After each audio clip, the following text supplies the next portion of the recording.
శ్రీకృష్ణ చైతన్య మహాప్రభు రెమునాలో స్వయంగా చెప్పిన వృత్తాంతం. శ్రీకృష్ణ చైతన్య మహాప్రభు యొక్క గురువులు ఈశ్వరపురి. ఈశ్వరపురి యొక్క గురువు గారు మాధవేంద్రపురి.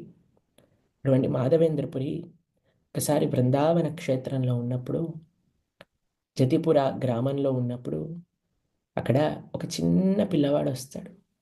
అయ్యా, ఈ పాలు త్రాగు అని అంటారు.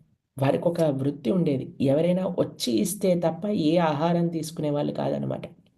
అయితే నువ్వు ఈ పాలు తాగు కుండలో, నేను మళ్ళీ వచ్చి తీసుకెళ్తాను కుండని అని ఒక చిన్న పిల్లవాడు వచ్చి వారికి ఇస్తారు.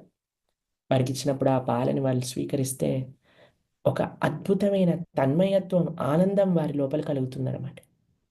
సరే అని వెయిట్ చేస్తూ ఉంటాడు, పిల్లవాడు ఎప్పుడు వస్తాడు ఎప్పుడు వస్తాడు ఎప్పుడు వస్తాడని. కానీ మళ్ళీ కనిపించాడండి ఆ పిల్లవాడు. సరే, పిల్లవాడు కనిపించట్లేదు కదా, సరే వస్తాడేమో అని శయనించినప్పుడు కృష్ణుడు కనిపిస్తాడు నిద్రలో. అయ్యా, నేను గోపాలుడి యొక్క రూపంలో ఇక్కడ ఉండేవాడిని, కానీ కొంతమంది మొఘళ్ళు అటాక్ చేస్తూ ఉన్నప్పుడు ఇక్కడుండే పూజారి నా యొక్క విగ్రహాన్ని లోపల దాచిపెట్టి వారు ప్రాణాన్ని కాపాడుకోవడానికి మూర్తులతో వెళ్ళిపోయినప్పుడు ఈ మూర్తి ఇలానే లోపల ఉండిపోయింది, ఆ మూర్తిని బయటికి తీసి ఆరాధనలు జరిపించండి అని చెప్తే, అక్కడ ఉండే ఊర్లే వాళ్ళందరినీ కూడా పిలిచి ఆ మూర్తిని బయటికి తీసుకొచ్చి గోవర్ధన పర్వతం పైన ఒక చక్కటి ఆసనం ఏర్పాటు చేసి, ఆసనం పైన స్వామి నుంచి చక్కటి క్షీరముతో అభిషేకం చేసి అక్కడ ఉండే ఊరి వాళ్ళు తెచ్చిన నైవేద్యములన్నీ పెట్టి ఆరాధన చేస్తే, సాక్షాత్తుగా కృష్ణుడు ఉన్నప్పుడు గోవర్ధన పూజ అప్పుడు అన్నకూటం ఎంత పెద్దగా జరిగిందో అంత పెద్దగా జరిగిందట గోపాలుడికి కూడా.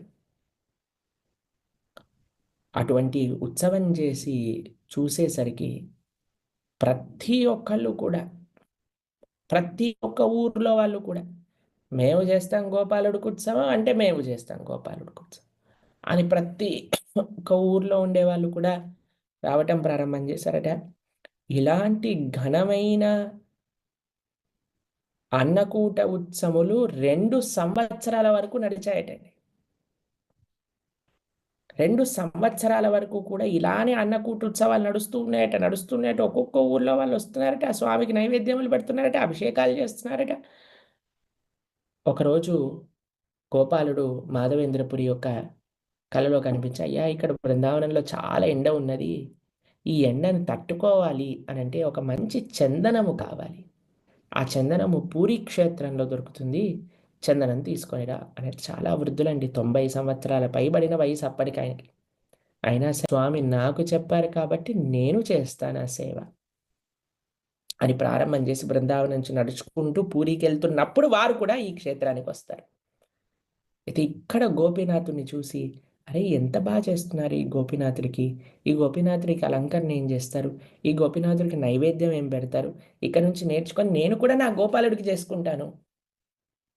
అక్కడికి వెళ్ళి చూస్తే అక్కడ విశేషం తెలిసిందనమాట. ఇక్కడ పరమాన్నం చేస్తారు, మంచి పాయసం చేస్తారు. వాళ్ళు అనుకున్నారు, అరే నాకు కూడా ఈ పాయసం యొక్క టేస్ట్ తెలిస్తే మేం కూడా బృందావనానికి వెళ్ళి గోపాలుడికి ఇలానే చేయిస్తా. అంతలోపల వాళ్ళు చూసారేంటి, నైవేద్యం ఇంకా అవ్వలేదు, నైవేద్యం పెట్టడానికి తీసుకెళ్తున్నారు అని. ఇప్పుడు వాళ్ళు అనుకున్నారు, అయ్యో భగవంతుడికి నైవేద్యం పెట్టకుండానే నాకు ఆ ఆలోచన వచ్చిందా అని వెంటనే అక్కడి నుంచి వెళ్ళిపోయారు. వెళ్ళిపోతే కృష్ణుడు ఏం చేశాడు, ఆ నైవేద్యం తర్వాత ఒక కుండని దొంగతనం చేశారనమాట.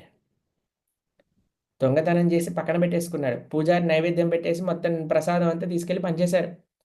ఎప్పుడైతే శయనం కోసం స్వామిని పడుకోబెట్టడానికి వస్తారో అప్పుడు చెప్తారనమాట, అయ్యా, నేను ఒక కుండని దాచిపెట్టాను, ఇగో తీసుకో, మాధవేంద్రపురి అన్న గొప్ప భక్తుడు ఉన్నాడు, ఆయనకి వెళ్ళి ఇచ్చేసిరా. అప్పటి నుంచి ఈయన పేరు కీర్ చోర్ గోపీనాథ్ అయింది. ఇంకో విశేషం తెలిసిన అండి, ఈ కీర్ చోర్ గోపీనాథ్ యొక్క విగ్రహాన్ని సాక్షాత్తుగా శ్రీరామచంద్రుడే తమ స్వహస్తాలతో చెక్కిన విగ్రహం. సీతమ్మ తల్లి అడుగుతారనమాట, అయ్యా, నీ వచ్చే అవతారం ఎలా ఉంటుందో చూడాలని ఉన్నది అని అంటే, రామచంద్రమూర్తి ఒక బాణాన్ని తీసుకొని ఆయన స్వయంగా చక్కగా అద్భుతమైన విగ్రహాన్ని తయారు చేసి సీతమ్మ తల్లికి చూపిస్తారు. ఆ విగ్రహమే రెమునలో ఉండే గోపీనాథుడి యొక్క విగ్రహం. అయితే ఈ పూజారి అమ్మో కృష్ణుడే దొంగతనం చేశాడా, తన భక్తుడి కోసం ఇలాంటి పనులు కూడా చేస్తాడా, ఎవడా మహాభక్తుడు, చూద్దాం పదండి అని గట్టి గట్టిగా మాధవేంద్రపురి ఎక్కడ, మాధవేంద్రపురి ఎక్కడ, మాధవేంద్రపురి ఎక్కడ అని అరుచుకుంటూ వెళ్తుంటా. అయ్యా ఏమైపోయింది అని అంటే, సాక్షాత్తుగా కృష్ణుడే నీ కోసం దొంగతనం చేశాడయ్యా, తెచ్చాడు. ఇక్కడ చూడండి ఆ స్వామి దొంగతనం చేసి పెట్టిన పాయస పాత్రని నీకు ఇస్తున్నాను అని ఒక మట్టి కుండ ఇచ్చారనమాట. అందులో ఉండే పాయసాన్ని స్వీకరిస్తూ ఆయన అశ్రుధారలు, ఆయన ప్రేమ, కృష్ణుడు నా కోసం దొంగతనం చేశాడు, నా పైన ఇంత ప్రేమ అని దాన్ని స్వీకరించి, మీకు ఒక విషయం తెలుసా అండి, మాధవేంద్రపురి ఏం చేశారో ఆ మట్టి పాత్రను కూడా పొడి చేసుకొని తన దగ్గర పెట్టుకున్నారు. రోజు కొద్దిగా ఆ మట్టి పాత్రను కూడా తింటూ ఉండేవారు అనమాట. కృష్ణుడు పట్టుకున్నాడు, కృష్ణుడు నా కోసం పంపించాడు అని ఆ భావన వాళ్ళ లోపల ఉండేది. పూరీ క్షేత్రానికి వచ్చారు. పూరీ క్షేత్రంలో వారికి చందనం దొరికింది. మళ్ళీ వెనకాలకి వెళ్తున్నప్పుడు మళ్ళీ రమణలో గోపీనాథుడు దర్శనం చేసుకుంటే అక్కడ గోపాలుడు కనిపించి, అయ్యా నేను గోపీనాథుడు ఇద్దరు వేరు వేరు కాదు, కాబట్టి తెచ్చిన చందనం మొత్తం కూడా గోపీనాథుడికే సమర్పణ చెయ్యండి అని అక్కడే సమర్పణ చేసి అక్కడే వారు ఉండి గోపీనాథుడి యొక్క సేవలో కైంకర్యం చేసుకుంటూ వారి యొక్క నిత్యలీల ప్రవేశం కూడా రెమునాలోనే జరిగింది. ఇందుకు మనకి మాధవేంద్రపురి యొక్క సమాధి కూడా మనకి రెమునాలో కనిపిస్తూ ఉంటుంది అనమాట. అలా వైభవంగా వారు ఆ సేవ చేసిన వృత్తాంతం మొత్తం కూడా సాక్షాత్తుగా శ్రీ చైతన్య మహాప్రభువే రెమునలో భక్తులందరికీ ఉపదేశం చేశారు.